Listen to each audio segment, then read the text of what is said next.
ஒரு வெளிச்சம் உங்களுக்குள் இன்று இரவு வரும். ஒவ்வொரு நாளும் கர்மாக்களை கடவுள் இரவு நேரத்தில் அழித்து கொண்டு இருக்கிறார் என்பதை நாளை விடிய காலையில் உங்களுக்கு உறுதிப்படுத்தும் வண்ணமாக ஒரு விசேஷ செய்தி உங்களுக்குள் வரும். அற்புதத்தையும் அதிசயத்தையும் கடவுள் உங்களுக்கு ஏற்படுத்த தயாராக இருக்கும் பொழுது, இறந்த காலத்தை நினைத்து துன்பப்பட்டு கண்ணீர் விட்டு வாழ்வதன் நோக்கம்தான் என்ன? இந்த பதிவு முடிகிற வரை நீங்கள் கவனத்துடன் இருங்க. பல இடத்துல சாயப்பாவோட குரல் ஒலிக்கும்.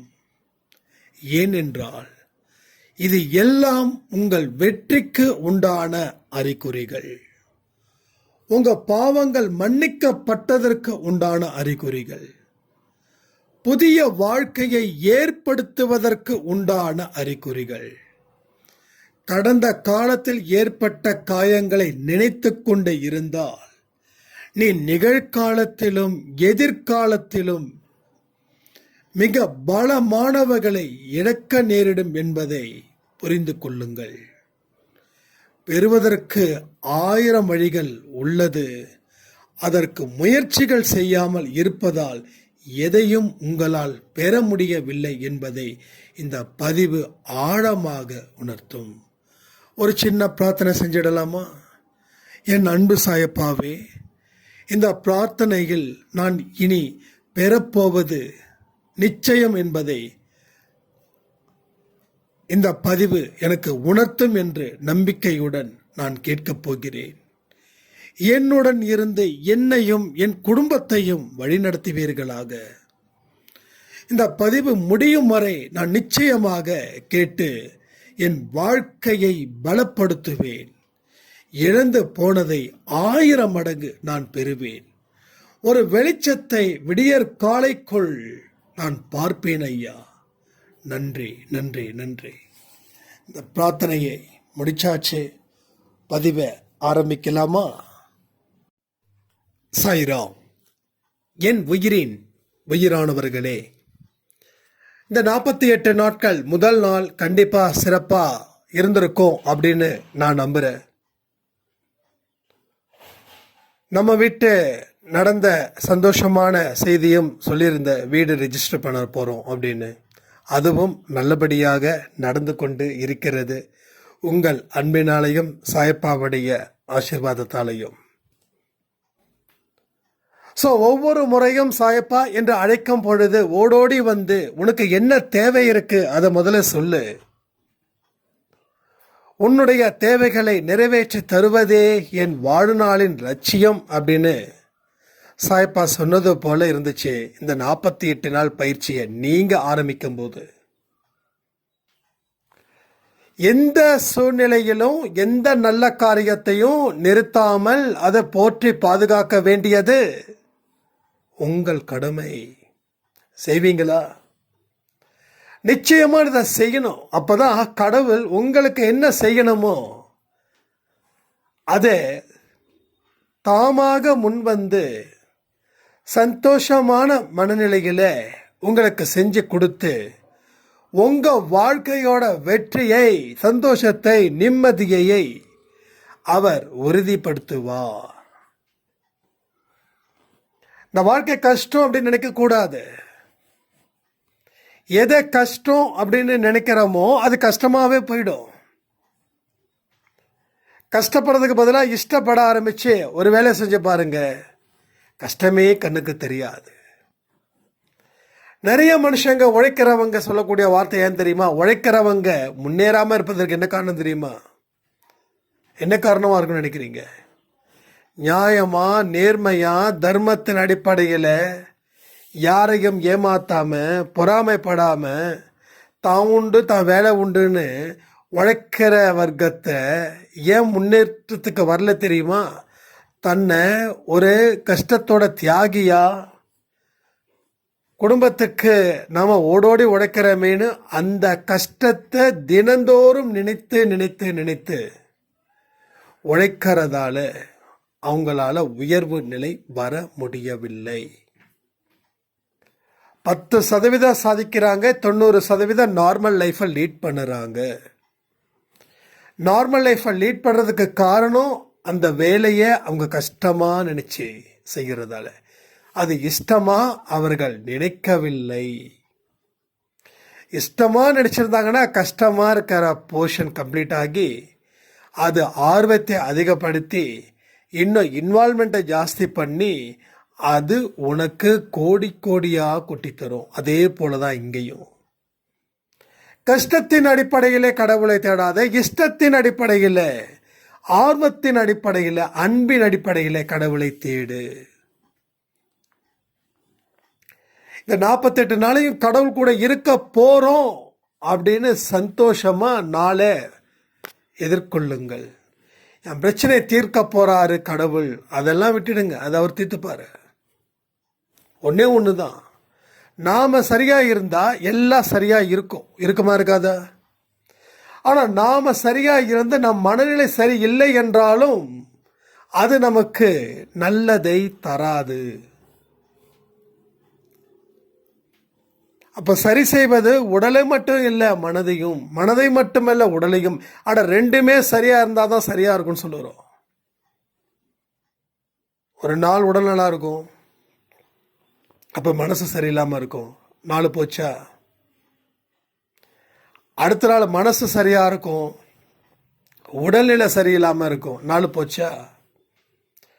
இது மாதிரி 365 நாட்களில் 300 நாட்கள் மனதோ உடலோ சரியில்லை, என்னால் முடியலை, என் மனசு ரொம்ப அழுத்தமாக இருக்குது, ஆழமாக ஏதேதோ நினைத்து கொண்டு இருக்கிறேன், கீழே விழுந்துட்டேன், காப்பாற்ற யாரும் இல்லை, அட ஒரு ஆறுதலை சொல்கிறதுக்கு கூட யாரும் இல்லைப்பா. இது மாதிரி நாம் தொடர்ந்து ஒரு நிர்பந்தத்தின் அடிப்படையில் நாம் வாழ்ந்து கொண்டு இருக்கிறோம். எல்லாமே ப்ரெஷராக இருக்கு. ப்ரெஷர் இல்லாத வாழ்க்கை எங்கப்பா? ஆறறிவு படைத்த அத்தனை மனுஷனுக்கும் ப்ரெஷர். ஆனால் மற்ற அறிவு படைத்த அத்தனை உயிரினருக்கும் ஹாப்பியாக இருக்கு. அணில் அது வேலை பார்க்குது, குரங்கு அது வேலை பார்க்குது, பறவைகள் வந்து வேலை பார்க்குது, நாய்களுக்கு கூட பிரச்சனை இல்லைங்க. ஆனால் மனுஷனுக்கு 1000 பிரச்சனைங்க. தெருவில் இருக்கிற நாய், அதாவது காட்டில் இருக்க விலங்குகள் காட்டுக்குள்ளே இருக்கும், அதுக்கு தேவையானதை வேட்டையாடும், சாப்பிடும். நாய் யாரை வேட்டையாடும்? யாராவது சாப்பாடு வச்சா அதுக்கு சோறு உண்டு, இல்லைன்னா இல்லை. ஆனால் இன்றைக்கி நாய்க்கு சாப்பாடு வச்சா அது குட்டி போட்டு அது குடும்பமாக வாழுது. பாருங்களேன், அதுக்கு ப்ரெஷர் இல்லை. அடுத்த வேளை சோறு கிடைக்குன்னு நம்புது, தங்கிறதுக்கு இடம் இருக்குதுன்னு நம்புது, மழை வந்தால் பாதுகாப்பாக ஒளியறதுக்கு ஒரு இடம் இருக்குதுன்னு நம்புது. ஆனால் மனுஷனுக்கு எல்லாம் இருந்தும், தெரியுதா உங்களுக்கு, புரியுதா? மனுஷனுக்கு எல்லாம் இருந்தும் நிம்மதி இல்லை, ப்ரெஷர், நெகட்டிவிட்டி, பாசிட்டிவாக திங்க் பண்ண முடியல. கிளாஸுக்கு போனேன், 10,000 ரூபா கேட்டாங்க, 4 நாள் நல்லா இருந்தது, 40 நாள் சரியில்லை. அந்த 10,000த்துக்கு கடனை வாங்கி தான் அந்த பயிற்சியை அட்டன் பண்ணேன். இப்போ நான் வட்டி கட்டிகிட்டு இருக்கேன். இதுதான் மனுஷனுடைய புலம்பல். இப்போ எந்த நாய் பயிற்சிக்கு போச்சு, எந்த குருவி பயிற்சிக்கு போச்சு, எதுவும் போகல. மனுஷனுடைய ஆழமான எண்ணங்கள் இருக்கே, அது ரொம்ப மோசமாக இருக்கு. அந்த மோசமானதை பிரதிபலிக்கிறது தான் இன்னைக்கு வாழ்க்கையோட துன்பங்கள். இது நம்புறீங்களா, நம்பலையா? அப்போ அதுங்களை பார்த்தாவது நம்ம கற்றுக்கணும். முடியாது, நம்ம கற்றுக்க மாட்டோம். ஏன்னா மனுஷனுக்கு ஆணவமும் திமிரும் ஜாஸ்தி. என்ன, நான் நாய்கிட்ட பாடத்தை கற்றுக்கணுமா? நான் எறும்புக்கிட்ட பாடத்தை கற்றுக்கணுமா? நான் யார் தெரியுமா? நீ யாருன்னு தெரியலன்னா கேட்டு தெரிஞ்சுக்கோ. அது உன் செயல் தான் உன்னை நிர்வகிக்குதே தவிர நீ உன்னோட பெற்றோர்களோ உன்னுடைய அந்தஸ்தோ வேற ஏதோ ஒன்று உறுதிப்படுத்தலை. நீ இதே மாய தோட்டத்தில் இருந்த அப்படின்னா நீ கடைசி வரைக்கும் இப்படி மண்ணோட மண்ணாக தான் போகணும். அப்போது லைஃப் அப்படின்றது அர்த்தமே தெரியல. சமாளித்தா வாழ்ந்தால் போதலாம். எவ்வளோ நாள் சமாளிப்பீங்க? எத்தனை நாள் சமாளிக்க முடியும்? என்னைக்கு துணிகிறீங்களோ அன்னைக்கு வாழ்க்கை. பயந்து பயந்து பயந்து பயந்து பின்னாடி பின்னாடி பின்னாடி போனால் ஒரு இடம் பள்ளத்தை ஜாஸ்தி இருக்கும், அந்த இடத்துல போய் நின்றுட்டோம் அப்படின்னா முடிஞ்சது, முடிஞ்சு போச்சு. முடிஞ்சதே முடிஞ்சு போச்சு. இனி தொடருச்சு எதுவுமே இல்லை. தொடர் கதை இல்லை, முடிவுக்கு வந்துடும் நம்ம கதை. ஆனால் கடவுள் சொல்கிறாரு, உன் கதை எதுவுமே முடியலப்பா. நீ எதை முடிஞ்சிருச்சுன்னு சொல்கிறியோ அதை ஆரம்பித்து வைக்கிறேன், பார்க்குறியா? கடவுளுக்கு சவால் விடும். அது எப்படி ஆரம்பமாகும்? எஸ், ஆரம்பமாகும், நடக்கும். நீ நினைச்சா நடக்கும், நீ நினைக்கலன்னா நடக்காது. நீ நினைச்சு பாரு, நடக்குதா இல்லையா? ஆனால் எதேதோ நினைக்கிற, வாழ முடியும்னு ஏன் நினைக்கல? வாழ்க்கை முடிஞ்சு போடுச்சுன்னு நினைக்கிற, வாழ்க்கை ஆரம்பிக்க போறேன்னு ஏன் நினைக்கல? ஸோ நினைவுகள் தான் நீ, எண்ணங்கள் தான் நீ, உன்னுடைய செயல் தான் நீ. உன் செயல் சுத்தமாக இருக்கணுமா? எண்ணம் எங்கேருந்து வருது? நீ பார்க்குற பார்வை, கேட்குற வார்த்தை, உன்னோட அனுபவம். இதெல்லாம் தவிர்க்க முடியும், பார்க்கறதையும் கேட்கறதையும். இதெல்லாம் அனுபவ பாடமாக எடுக்க முடியும் நடந்ததை. ஸோ உனக்கு ஆண்டவன் எங்கேயுமே குறை வைக்கல. கண்ணுக்கு முன்னாடியே காட்சி படுத்துகிறான், கண்ணை மூடினாலும் காட்சியை படுத்துகிறான். ஆனால் நீ கவனிக்கல. நீ கவனிக்காத ஒவ்வொரு விஷயமும் உன் வாழ்க்கைக்கு எதிர்மறையாக நிற்கும். அது உன்னை எந்த காரணத்துக்கு கொண்டும் எந்த நல்லதையும் அது செய்யாது, செய்யவும் விடாது. ஆனால் நீ விதி அப்படின்ற, சதி அப்படின்ற, யாரோ எதேதோ பண்ணியிருக்காங்கன்னு சொல்கிற, பில்லின்ற, சுனின்ற, இன்னும் எத்தனை வார்த்தைகள்லாம் இருந்து சொல்லி நீ தப்பிக்க முடியுமோ அத்தனையும் தப்பிக்கிற. நீ எங்கே தப்பிக்க போகிற? எங்கேயும் தப்பிக்கல. நீயே வலையில் விழுந்துட்டுருக்க. உன் மீது பல வலைகள் பின்னப்பட்டுள்ளது. ஒரு வலைகள் இல்லை, 2 வலைகள் இல்லை. அப்போ பின்னப்பட்ட வலைகள் அத்தனையும் வெளியில் எடுக்கணும் அப்படின்னு சொன்னால் அதற்கு வழியை காட்டுனா நொன்னும் முடியாது. ஏன்பா, இந்த வலை தான் உனக்கு முக்கியமா? எஸ். இப்போ வலையிலேருந்து வெளியில் வரணும்னு நினைக்கிறேன், வெளியில் வரணும் தான் நினைக்கிறேன், வெளியில் வரணும் தான்ப்பா நினைக்கிறேன். ஆனால் இவ்வளவு சட்டத்திட்டங்கள் இருந்தால் நான் எப்படிப்பா வர முடியும்?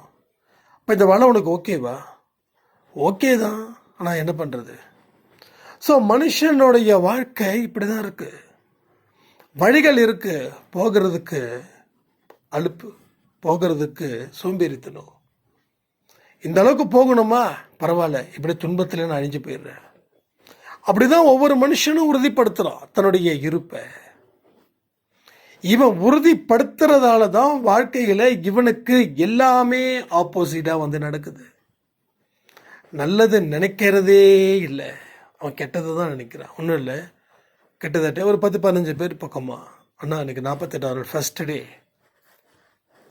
பட் இன்னைக்கு நாளையிலேருந்து ஆரம்பிக்கட்டுமா? ஒரு நாள் பண்ணலன்னா என்ன ஆகும்? இந்த மாதிரி கொஸ்டின்ஸ் நிறைய வருது. தயவு செய்து இந்த மாதிரி கொஸ்டினுக்கு நான் ஆன்சர் பண்ண போகிறது இல்லை. இனிமே என்ன பண்ண முடியும்? அது உங்கள் பிரச்சனை, ரைட்டா? படித்தா தேர்ச்சி அடையலாம். அந்த எக்ஸாமில் எழுதணும்னா நீ படிக்கணும். அப்போ எக்ஸாமை நீ டிசைட் பண்ண முடியாதுல்ல. அப்போ வாழ்க்கையை ஏகப்பட்ட பிரச்சனைகளும் ஏகப்பட்ட தொந்தரவுகளும் உனக்கு இருந்ததால் உன்னால் வாழ்க்கையை தீர்மானிக்க முடியல. இப்போ தீர்மானிக்கிறதுக்குன்னு உண்டான ஒரு இடத்த அவர் அமைச்சு கொடுக்கும்போது நீ என்ன பண்ணுற? அது நொல்ல, இது நொல்ல, அது ஓட்ட, இது ஓட்ட, இது பித்தலை, வாய்க்கு வந்ததெல்லாம் பேசி பேசி ஒரு அடைப்பை நம்ம ஏற்படுத்திக்கல. கடவுள் திறக்கிறாரு, நீங்கள் 10 பேரை வச்சு மூடுறீங்களே, அப்போ என்ன அர்த்தம்? ஸோ இதுக்கு ஆன்சர் கிடையாதுங்க. ஏன்னா இதை நம்ம 1 மாதமாக கடவுள் இன்னும் நமக்கு சிக்னல் கொடுக்கலன்னு சொல்கிறோம்.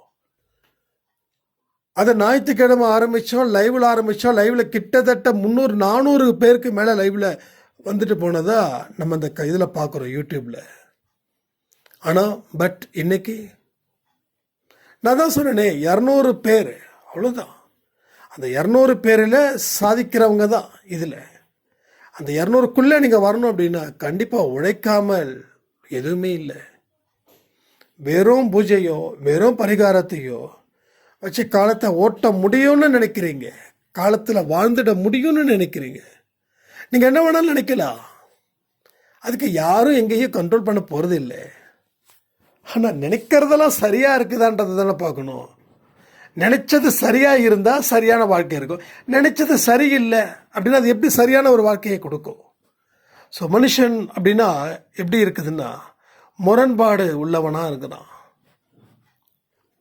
அடுத்தவன் இல்லைன்னு சொன்னால் ஏற்றுக்க மாட்டேன்றான், அவன் இல்லைன்னு சொன்னால் மற்றவன் ஏற்றுக்கணும்னு நினைக்கிறான். இதுதான் முரண்பாடான மனிதர்கள். அப்போ இந்த இடத்துல வச்சு நாம் வாழ்ந்துட்டு இருக்க நம்மளால என்ன செய்ய முடியும்? ஸோ ஒன்றும் பண்ண முடியாது. ஸோ கஷ்டங்கள் வருவது இயல்பு. மனிதன் அதை எதிர்த்து போராட வேண்டும். அதற்குத்தான் கடவுள் 6வது அறிவை கொடுத்திருக்கிறார். மற்ற உயிரினத்துக்கு 5, ஆனால் மனுஷனுக்கு 6. கடவுள் சும்மா கொடுக்கல. உனக்கு நிறைய சவால்கள் வரும். அந்த சவால்களை முறியடிப்பதற்கு உனக்கு தரக்கூடிய ஆயுதம் என்னன்னா 6வது அறிவு. அப்போ அந்த கடவுள் கொடுத்த ஆயுதத்தை நம்ம பயன்படுத்துகிறோம். பயன்படுத்தாமல் சத்தியமாக வாழ முடியாது. ஆனால் அது எத்தனை பெர்சன்டேஜ் பயன்படுத்துகிறோன்றதை பொறுத்து ஒரு மனுஷனுடைய சகாப்தம் சாதனை நிறைவு செய்யப்படுகிறது. நாம் மட்டும் கொஞ்சம் பொறுமையாக நியாயமாக வாழக்கூடிய வாழ்வியல் முறையோ, இல்லை ஞானத்தை அடையக்கூடிய தனமோ, இல்லை பணத்தை சம்பாதிக்கும் விதமோ எல்லாமே நம்மளால் சாத்தியம். அதை சரியான முறையில் பயன்படுத்தணும். அறிவை பலப்படுத்து, அறிவை தெளிவுபடுத்து. அறிவு தெளிவில்லாமல் இருக்குது. ஏதேதோ நிறைய எண்ணங்கள் குப்பைகளாக சேர்ந்து எது நல்லது எது கெட்டதுன்னு தெரியல, எல்லாம் மிக்ஸ் ஆகிருக்கு. அப்போ பிரிக்கணும். கொட்டிட முடியாது. 100 குப்பையில் 10 முக்கியமான டாக்குமெண்ட், 1 கோடி சொத்து மதிப்புள்ள டாக்குமெண்ட் வச்சுக்கோங்க. மீதி 99 குப்பைகள் இருக்கு. இப்போ அந்த குப்பைகளை பிரிச்சா அந்த 10 டாக்குமெண்ட் கிடைக்கும். குப்பைகளை பிரிக்க முடியாது, நான் குப்பையில கொட்டிடுறேன் அப்படின்னா ஒரு டாக்குமெண்ட் 1 கோடி. ஸோ 10 கோடியை நீ தொலைக்கிறேன்னு அர்த்தம். அப்போ 10 கோடியை நம்ம 10,000 கூட தொலைக்க மாட்டோம். சரிதானே? என் கணக்கு சரினா எனக்கு சரியாக இருக்கும். 10,000 இல்லை, இதுக்கு 1000, 500, ஒரு 100, ஒரு 200. நம்ம எல்லாமே மிடில் கிளாஸ் தானே. 100 ரூபா 200 தொலைச்சி நம்ம மனசு எங்கேயோ கொடுத்துட்டுமே, யாருக்காவது கொடுத்தா கூட அப்படி நினைக்கிறோம். நம்ம எங்கேயோ போயிடுச்சே, அப்புறம் சரி யாரோ ஒருத்தங்களுக்கு போய் சேரணும்னு இருக்குதுன்னு நம்ம நம்மளை தயார் பண்ணிப்போம். அப்போது ஒரு காசையே நம்ம தொலைச்சிட்டு மன நிம்மதி இல்லை அப்படின்னா, கடவுள் கொடுத்தா அந்த 6வது அறிவை தொலைச்சிட்டா நம்மளால எப்படி மன நிம்மதியாக இருக்க முடியும்? ஆனால் நம்ம இருக்கிறோம். அது போனால் போயிட்டு போகுது அப்படின்னு. கண்ணுக்கு தெரிகிறத நீங்கள் மதிப்பானதாக நினைக்கிறீங்க, கண்ணுக்கு தெரியாததை பெருசாக ஒன்றும் நினைக்கல. ஆனால் ஒன்று புரிஞ்சுக்கோங்க, கண்ணுக்கு தெரியாதது கண்ணுக்கு தெரிஞ்சதை விட சொல்ல முடியாத அளவு அது மதிப்பானதை அதை புரிஞ்சுக்கொள்ளுங்க. அதுதான் கடவுளுடைய அருள், உங்களுக்கு கொடுத்த அறிவு. இந்த இரண்டு மிக பெரிய பொக்கிஷம். இதை பயன்படுத்தினீங்கன்னா வாழ்க்கை நல்லா இருக்கும்னு சொல்லி எந்த பதிவை நான் முடிக்கிறேன். அதுக்கு முன்னாடி சின்ன பிரார்த்தனை. என் அன்பு சாயப்பாவே நன்றி. இந்த நாளில் நாங்கள் 48 நாள் பயிற்சியை ஆரம்பித்திருக்கிறோம் உனது அருளினால். இதை தொடர்ந்து நாங்கள் நடத்த வேண்டும். எந்த சூழ்ச்சி வலையிலையும், எந்த சோம்பல் வலையிலையும், எந்த மாயை வலையிலும் நாங்கள் விடாமல் எங்களை பாதுகாத்து கொண்டு எங்கள் வாழ்க்கையை வளப்படுத்துங்கள். அன்பினால் தேடுகிறோம், அறிவினால் தேடுகிறோம் உன்னை. எங்களுக்கு பலன் வேண்டும் என்று உங்களிடம் நாங்கள் கேட்டிருந்தால் எங்களை மன்னித்து விடுங்கள். நீங்களே எனக்கு பெரிய பலமாக இருக்கும்போது நான் வேறு எதை வைத்து எனக்கு அது வேண்டும் இதை வேண்டும் என்று சொல்வேன்? இதுவரை நான் செய்த பிரார்த்தனைகள் தவறுகள் இருக்கலாம். இனி நான் செய்யக்கூடிய பிரார்த்தனைகளில் கூட தவறுகள் இருக்காது. ஒரு நொடி பொழுதையும் எங்களுக்கு நல்லவைகளாக மாற்றிக் கொடுங்கள். உங்களுடைய அன்பினால் நாங்கள் இருக்க வேண்டும் சாயப்பா. நீரே எங்களை வழிநடத்தும். நன்றி நன்றி நன்றி. பிரார்த்தனை நல்லபடியாக முடிஞ்சது. சந்தோஷமாக பயிற்சியை தொடங்குங்க. வாழ்க்கையை வாழுங்க. 48 நாள், ஒவ்வொரு நாளும் அந்த 48 நாள் விதிமுறைகளை நீங்கள் படிக்க வேண்டும் என்று தாழ்மையுடன் கேட்டுக்கொண்டு இந்த பதிவை நான் முடிக்கிறேன். ஜெய் சாய்ராம்.